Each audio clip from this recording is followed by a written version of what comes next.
to know how those are being taken, how they're being brought under the purview of the RTI Act.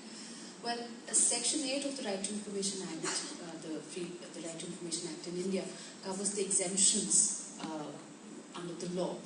And this very clearly lays out the sorts of things under which information cannot be provided. So anything that compromises the security or the integrity of the country, for example, cannot be provided. Also, there's a Schedule 2 under the Right to Information Act, which lists out all the agencies who are exempt under the Right to Information Act. However, a lot of the agencies which work on defense and intelligence are not included in Schedule 2 because the principle is that if there is anything which compromises the security of the country, in any case would be exempted.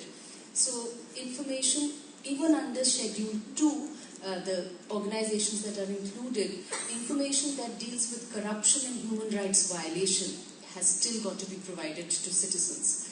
Also, there's a severability clause. So if there is a document which has certain parts of it which are to be exempted, that can be removed and the rest of the document can be provided to the citizen.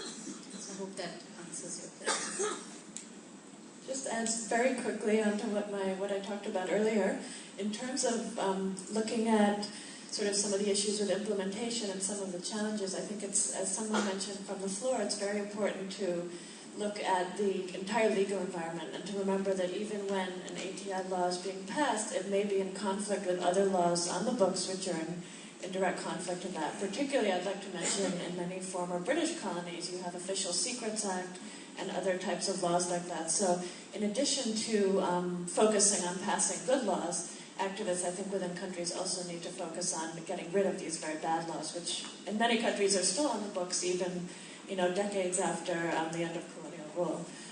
The other thing is, someone mentioned about Uganda. It's very important also to look at the implementing regulations and legislation which will actually put an act into practice. And the fact that these laws often take money to implement properly. And that is an excuse that governments can use for not implementing them, but it's very important to focus on the regulations as well. And thankfully, Uganda has just passed that. We'll see what happens going forward. But that's another very important point I wanted to mention. Thanks. On WikiLeaks, I think it's true to say that governments do sometimes overclassify information as a means of, I don't know, protecting sloppy analysis or just trying to avoid embarrassment. But on the other hand, I think that there is also a very legitimate need that you and I could agree on, that some information needs to be held very closely. One of the things that embassies do a lot of different things, but one of the things that embassies do is try to find out what's going on in the country where the embassy is located. And to do that, embassies need to talk to people. So some of these alleged telegrams that have been released by WikiLeaks, I think, demonstrate that sort of activity. In my view, the damage done by WikiLeaks, though, has not been to the United States. It's been done to the people who came and talked to us. The thing that most concerns us right now are these people who may have been put at risk by the leak of these alleged cables. So I think, again, if you and I have a conversation and I tell you something on the agreement that you'll keep it to yourself, we should respect that agreement. So that's a partial answer. That's a domestic question. Thank you very much. I would just like to add one thing. When I saw the picture of the connectivity of Africa that you showed, just come back to the sort of, this will not be a true democratic sort of exercise until also the central parts of Africa were better covered than this. It's interesting when you travel this country, you don't have to be very far away from here when you don't have any access. So it's really an area where in Sweden we have taken that seriously, that you really have to have access all over the country to be able to have this national interaction and the control. And there I think governments, and as I said, also the providers, much that they can do and that they should do as soon as possible. Thanks. Just to reiterate that in order to ensure that the African model law speaks to the context in each of your countries, we need to hear from you about what you think of the law. And so that when the African Commission hopefully adopts the law in April next year, you will be able to advocate for its implementation in your states. So you can find the law at www.chr.up.ac.za and then follow the links to the law, where you'll also see how you can submit it. But you can also submit it to me. It's Tammy, Tammy, at saha, saha.org.za. Thank you.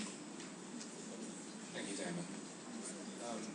I received a note from the Honorable Mr. Rowland from Uganda, who was asking me, why do you sign agreements with governments when the public is not aware, and how can the public access to that information be enabled? So thank you very much for that question. The World Bank does not sign any document with any government until it is posted on a public website. So let me dispel that notion. Most project documents have to be made publicly available through the project identification document a full 90 days before it goes to the board. Right? And therefore, all I'm saying is that there is no information that is held confidential unless it is the deliberative processes that go towards making investment decisions. And those across the private sector, across the banking industry and so forth, it's widely recognized as best practice that you would not disclose deliberative information. So let me just say carte blanche right off the bat that that's the thing.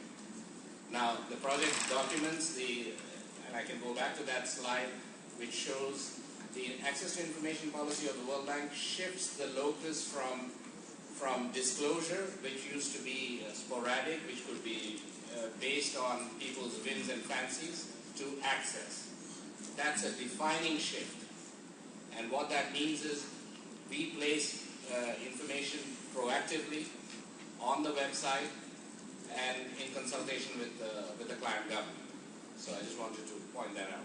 Now, just one closing thought, and that is to say that asymmetry of information is really the double whammy that the poor suffer. It is not only about poverty, but access to information. Kellis Juma's new work on the New Harvest talks about, and this is absolutely stunning, women farmers receive only 67% of their visits by extension agents. Male agents receive 97%.